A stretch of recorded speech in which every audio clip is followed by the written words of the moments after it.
नमस्कार श्रोते हो. राम राम बालमित्रांनो, कसे आहात? मजेत ना? आनंदी रहा. बालमित्रांनो, आज अर्चनाताई आपल्याला सांगणार आहे बहुरूप गांधी या पुस्तकातील पुढची गोष्ट. बहुरूप गांधी हे पुस्तक लिहिलं आहे लेखिका अनु बंदोपाध्याय यांनी आणि या पुस्तकाचा अनुवाद केला आहे शोभाताई भागवत यांनी. गोष्टीचं नाव आहे सूत काढणारे. सूत काढणारे गांधीजी. चला तर मग ऐकूयात. गिरणीत तयार झालेल्या सुताचे कापड विणायला गांधीजी शिकले. त्यातून त्यांचे समाधान झालेच नाही, कारण ते पूर्ण स्वावलंबन नव्हते. गांधीजींना कापड तयार करण्यावर संपूर्णपणे प्रभुत्व हवं होतं. अगदी कापूस पिकवणं, सरकी काढणं, कापूस पिंजणं यापासून सगळ्या प्रक्रियांवर अगदी प्रभुत्व हवं होतं. पूर्व खेड्यापाड्यात घरोघरी चरखे असत, पण आता ते धूळ खात होते. त्यांना गांधीजींनी पुन्हा बाहेर काढले. एका स्त्री कार्यकर्तीला प्रथम लहान गावात चरखा दिसला आणि तिने गांधीजींना सांगितलं. त्यांनी ताबडतोब एक सूत कातणाऱ्याला आश्रमातल्या सर्वांना सूत कताई शिकवायला नेमलं. चरख्याचा गुणगुणल्यासारखा आवाज त्यांना शांतवणारा वाटला. ते तेव्हा आजारपणातून बरे होत होते. नंतर ते चरखा चालवायला शिकले. रोज अर्धा तास चरख्यावर काम केल्याशिवाय जेवायचे नाही असे त्यांनी व्रत घेतलं. सूत कताई ही त्यांच्या दृष्टीने पवित्र गोष्ट होती. त्यांनी हे व्रत अखेरपर्यंत 30 वर्ष पाळलं. प्रवासातही, हलत्या गाडीत किंवा डुलत्या जहाजातही गांधीजी सूत कताई करीत असत आणि आपलं व्रत पाळत असत. जर दिवसभर लोकांच्या भेटीगाठी, महत्त्वाच्या विषयांवर चर्चा किंवा जाहीर भाषणं यात गेला तर रात्री ते सूतकताई करत. काही महिने त्यांचा उजवा हात सतत दुखत होता, पण त्यांनी डाव्या हाताने चरखा चालवत सूत काढलं. पण व्रत हे सांभाळलंच. जाहीर सभांमध्येही ते एकीकडे सूतकताईचं काम करत. गुरुदेव टागोरांनी एकदा या विषयावर गांधीजींशी दीर्घ चर्चा केली आणि ते म्हणाले, तुम्ही खूप वेळ वाया घालवतात. गांधीजी म्हणाले, नाही, अजिबात नाही. संभाषणात खंड न पडू देता मी सूतकताई करतो. एकेका मिनिटाला सूतकताई करताना मला वाटतं की माझ्या देशाच्या संपत्तीत मी भर घालतो आहे. तर 1 कोटी लोकांनी रोज तासभर सूतकताई केली तर राष्ट्रीय संपत्तीत आपण रोज 50,000 रुपयाची भर घातली असं होईल. लोकांना आपापल्या व्यवसायातून बाहेर टाकण्यासाठी चरखा नाही हो. गांधीजींचा विचार असा होता की स्वतः काढलेल्या सुताची खादी वापरून गरिबांनी स्वावलंबी व्हावं आणि श्रीमंतांनी नित्यकर्म म्हणून सूतकताई करावी आणि ते सूत गरिबांना द्यावं. त्या काळातला हा कर्मयज्ञ करण्यातून त्यांनी एकाही भारतीयाला वगळलं नाही. रामन आणि गुरुदेव टागोर यांच्यासारख्या थोर लोकांनीही सूतकताई करावी अशी त्यांची अपेक्षा होती.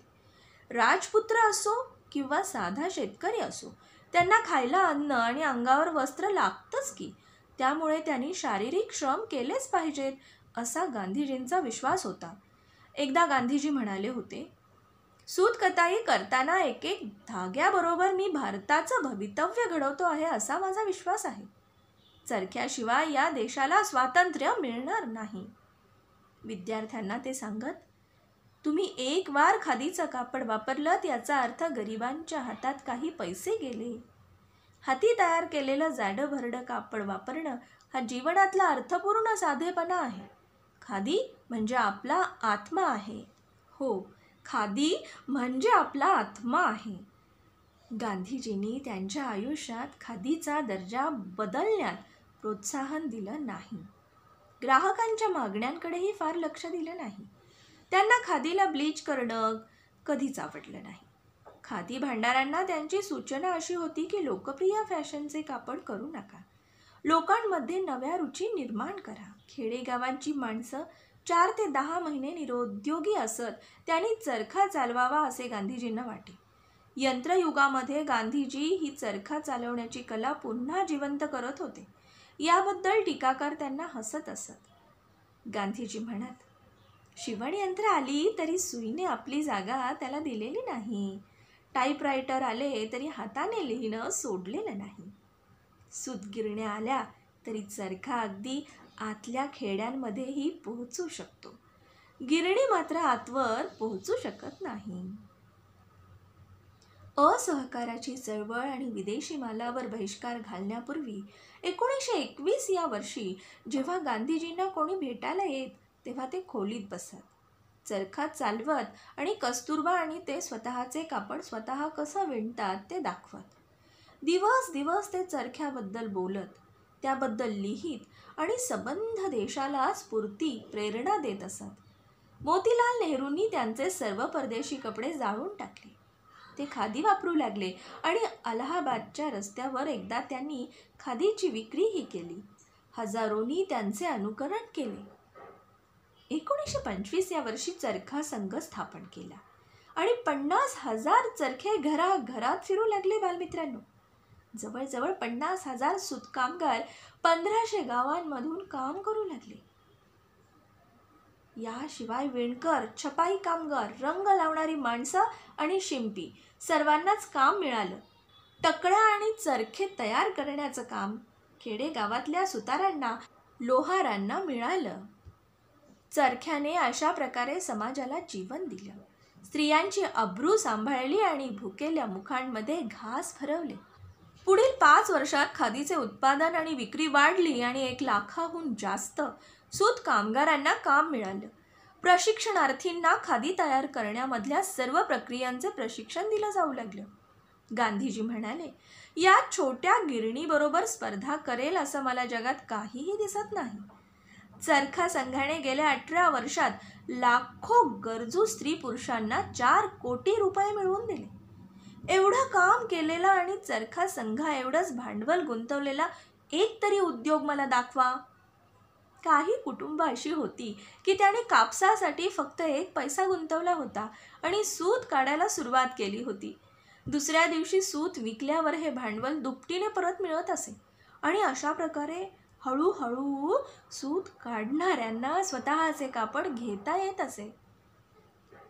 कमी खर्चात जास्तीत जास्त चांगला धागा देणाऱ्या चरख्यासाठी 1 लाख रुपयांचा पुरस्कार जाहीर केला होता. गांधीजींनी येरवड्याच्या तुरुंगात असताना चरख्याला पेटीत मावण्याजोगा आकार दिला आणि ते येरवडा चक्र म्हणून सर्वांना माहीत झालं.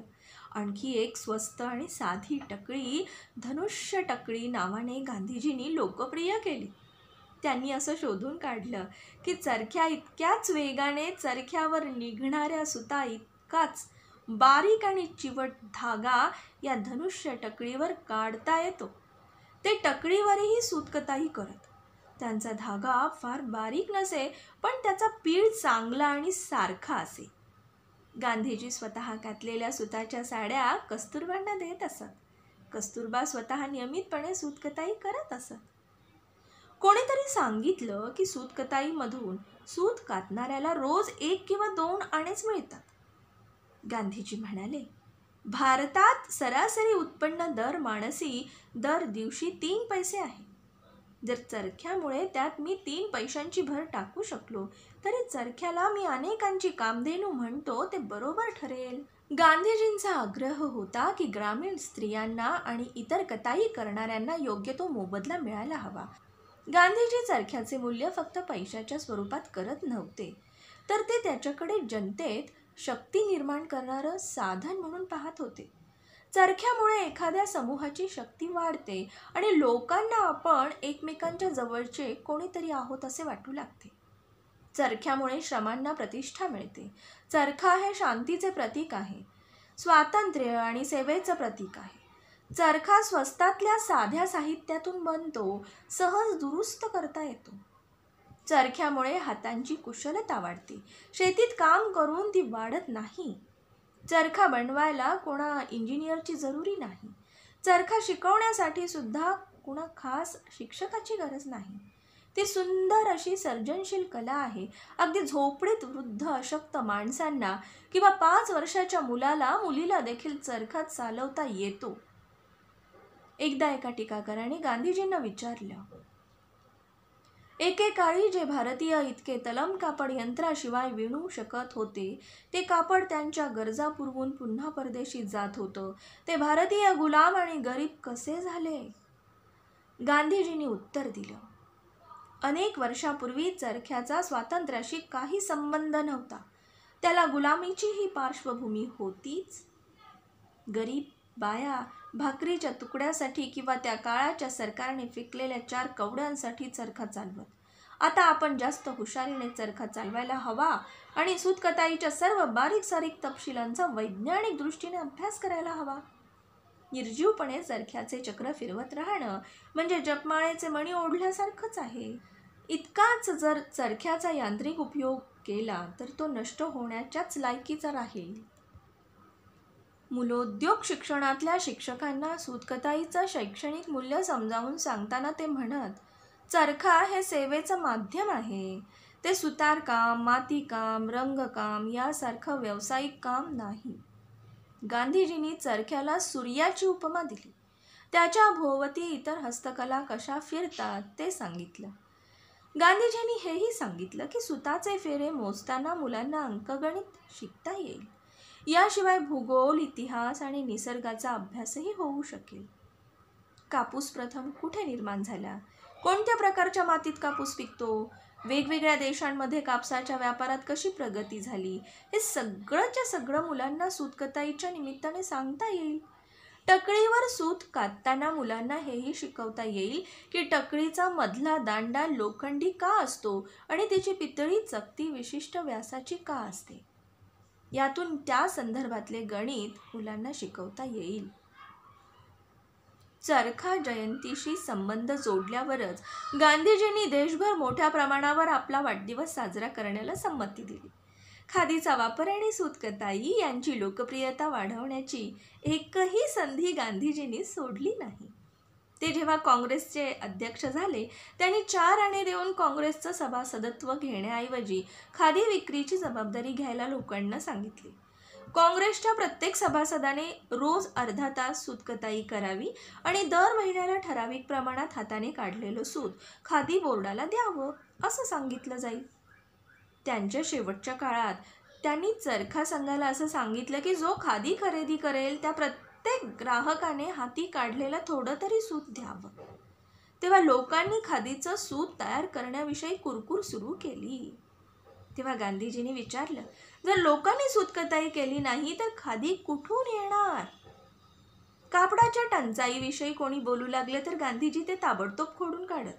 भारतात गरजेपेक्षा जास्त कापूस पिकतो आणि काम करणारे हात पुष्कळ आहेत हा त्यांचा विश्वास होता.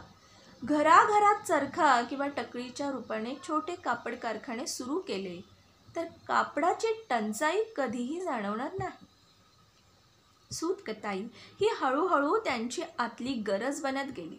त्यांची अशी भावना होती की सूतकताईमुळे गरिबातल्या गरीब माणसाजवळ आपण पोहोचतो आहोत आणि त्याच्यामधून परमेश्वराजवळ. ते म्हणत, चरख्याच्या मंदगतीबद्दल निराश व्हायला मला अनेक जन्म घ्यावे लागतील.